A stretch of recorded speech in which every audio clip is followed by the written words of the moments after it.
Marc Lauro, je travaille à l'Institut Life et je suis chef exécutif adjoint formateur.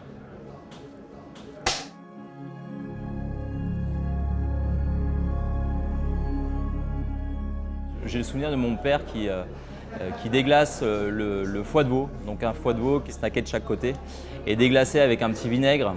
Alors ça peut être un petit vinaigre de framboise ou un vinaigre de vin, juste avec quelques petites échalotes à l'intérieur et juste cet accord qui paraît aussi simple qu'il est, mais magnifiquement le foie de veau dans sa plus belle posture. Ça le relève, ça le met en forme, ça le sublime.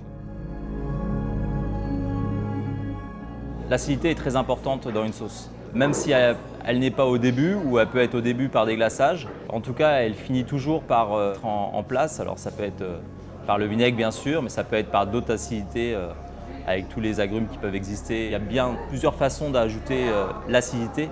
En tout cas l'acidité elle a toujours sa place pour arriver à relever un plat et relever une saveur.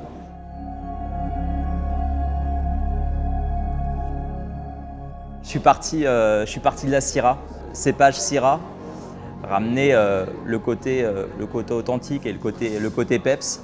J'ai voulu aussi direct aller dans le temps, où là c'est dommage qu'il n'y ait pas plus loin que 15 ans parce que j'aurais bien été à l'extrême pour se rendre compte du temps et ce que ça peut jouer sur un produit. Donc j'ai pris le vinaigre 15 ans où j'ai fait un petit assemblage entre les deux, bien moindre, hein, toujours arriver à mettre la Syrah en avant, mais arriver toujours à avoir cette belle petite bactérie qui est dans ce vinaigre-là. Et rajouter un petit côté fumé. Pour le côté fumé, j'ai pensé au thé noir qui est très très bien fait. Donc voilà cette petite association entre les deux où le Syrah est à 80% dans le mélange.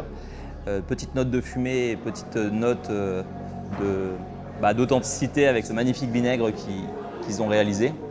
Et il manquait une petite touche poivrée et il manquait une petite touche herbacée. Donc côté poivré, un poivre long qui sera mis à macérer et cueillir des petites herbes, c'est de l'origan, origan qui sera mis à macérer. Alors dire exactement combien de temps, c'est assez compliqué pour moi, j'ai aucune idée là-dessus. Donc là, c'est vraiment le talent du monsieur qui est là-bas qui va arriver à mettre ça en place.